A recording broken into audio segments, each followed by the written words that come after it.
Shalom semuanya. Perkenalkan, nama aku Jonathan Sibolon dari kelas 11 GKV. Nama saya Cassandra Fedora dari 11 Sana 1. Kali ini kita akan membuat podcast membahas bab 8 agama Kristen kelas 11 yang berjudul Iman Kristen dan Pancasila. Belajar dari tokoh TB Simatupang dan Eka Dharma Putra. Nah, sebelum kita membahas podcast, alangkah baiknya kita buka dari doa yang akan dipimpin oleh Cassandra.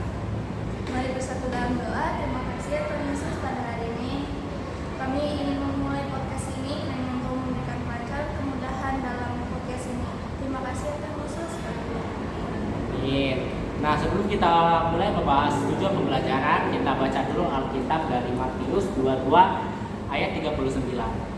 Kita cari dulu ya guys. Matius 22 ayat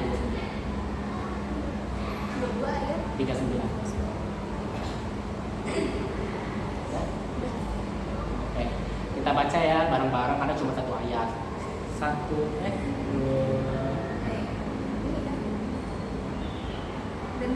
Oke, kita baca ya.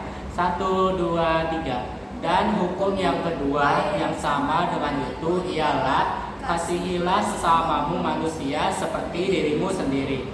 Oke, karena kita ada satu lagi ayat dari Roma 14 ayat 13 sampai 23. Kita cari dulu ya. Roma 14 ayat 13 ayat 13 sampai 23. Ini kita bacanya ganti-gantian soalnya sampai ayat ketiga. Oke, kita baca dari aku dulu ya. Jangan memberi batu sandungan. Ayat 13. Karena itu janganlah kita saling menghakimi lagi, tetapi lebih baik kamu menganut pandangan ini. Jangan kita membuat saudara kita jatuh atau tersandung. Ayat 14, aku tahu dan yakin dalam nama Tuhan Yesus bahwa tidak ada sesuatu yang najis dari dirinya sendiri, hanya bagi orang yang beranggapan bahwa sesuatu adalah najis, bagi orang itulah yang sesuatu itu najis. Ayat 15, sebab jika engkau menyakiti hati saudaramu oleh karena sesuatu yang engkau makan, maka engkau tidak hidup lagi menurut tuntutan kasih.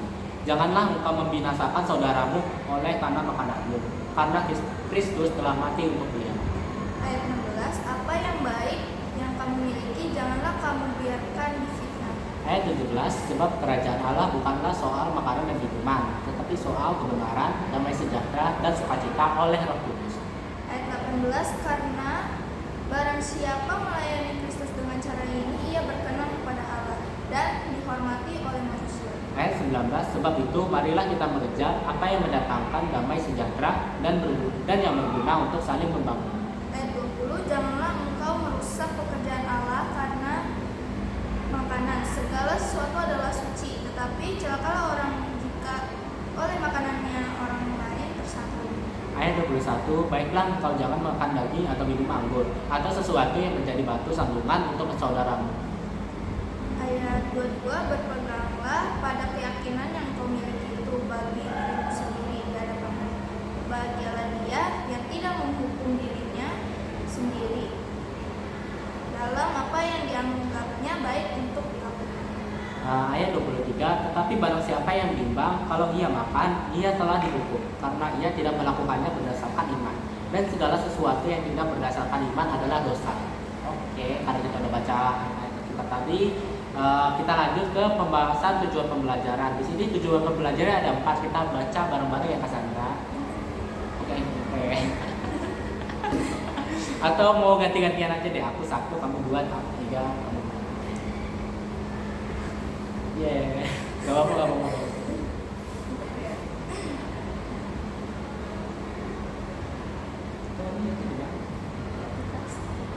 Aku dari yang satu dulu ya, aku baca duluan.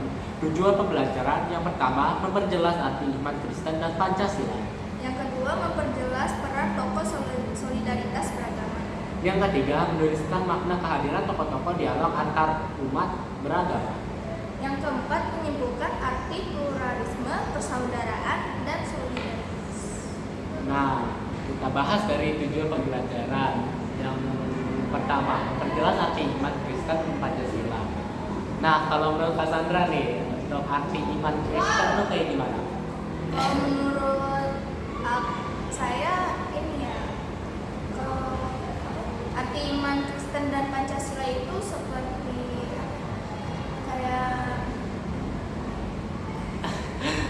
Kayak kalau menurut aku ya, iman Kristen tuh kayak pasti orang Kristen yang mempunyai iman, yang percayakan Tuhan Yesus. Dan kalau Pancasila itu pasti kan satu kehubungan, karena Pancasila itu kan memiliki sila yang pertama, yaitu ketuhanan yang Maha Esa. Nah, kalau kita sebagai orang Kristen dan juga orang Indonesia pasti harus memiliki keduanya, yaitu iman Kristen dan juga Pancasila. Nah, untuk yang kedua, aku baca memperjelas peran tokoh solidaritas beragama. Nah, untuk judulnya sendiri kan kita kan ada tokoh nih, TB Simatupang dan kita Gatot Putra. Nah, kalau yang kamu tahu itu gimana? aku dari kedua tokoh ini adalah dia tuh apa ya? Menurut aku ya, dia itu mengajak kita untuk taat beribadah, terus dia mengajak kita untuk selalu dekat sama Tuhan. Dia itu apa ya? Mengajarkan kita untuk rajin beribadah gitu. Karena kan TB Simatupang ini kan juga atau Eka Dharma itu salah satu tokoh agama Kristen juga yang kita tahu ya. Jadi kayak kita harus banyak contoh perilaku dari si TB Simatupang sama Eka Dharma Putra ini. Lalu kita lanjut aja ya ke tujuan pembelajaran yang ketiga, menuliskan makna kehadiran tokoh-tokoh dialog antar umat beragama. Untuk makna-makna kehadiran tokoh dialog ini menurut aku itu pasti banyak ya, karena kalau maknanya sendiri mereka pasti banyak perilaku yang bisa kita contoh gitu. Perilakunya kayak apa ya, pasti sering beribadah, mereka juga udah berjuang lah untuk umat-umat Kristen di Indonesia. Kalau menurut kamu gimana? Kalau menurut aku juga sama kayak kamu, tapi ada tambahannya itu kita harus seperti dia nih. Dia kan udah apa ya, karena kalau nggak ada dia kita nggak bisa seperti ini kan, seperti sekarang gitu. Betul. Terus kita lanjut yang keempat, menimbulkan arti pluralisme, persaudaraan dan solidaritas.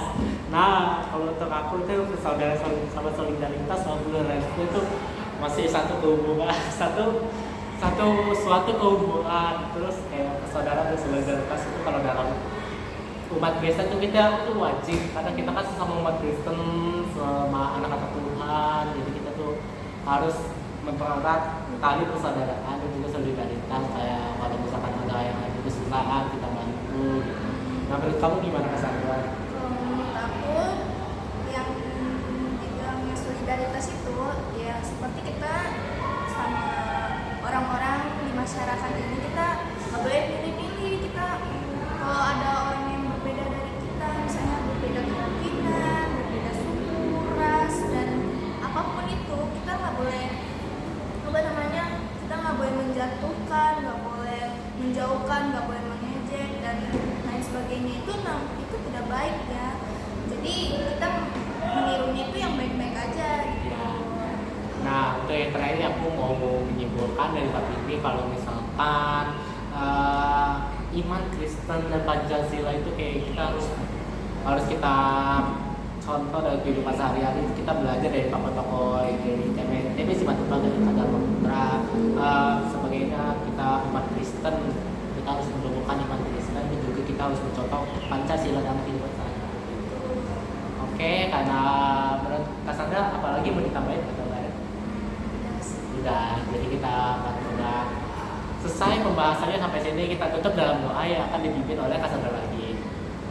Terima kasih ya Tuhan Yesus, pada hari ini kami telah menyelesaikan podcast bab 8 ini. Hanya apa yang dipelajarkan ini bisa dari podcast ini kita dapat mengambil kesimpulan dan kami pelajari ini di kehidupan sehari-hari. Terima kasih ya Tuhan Yesus.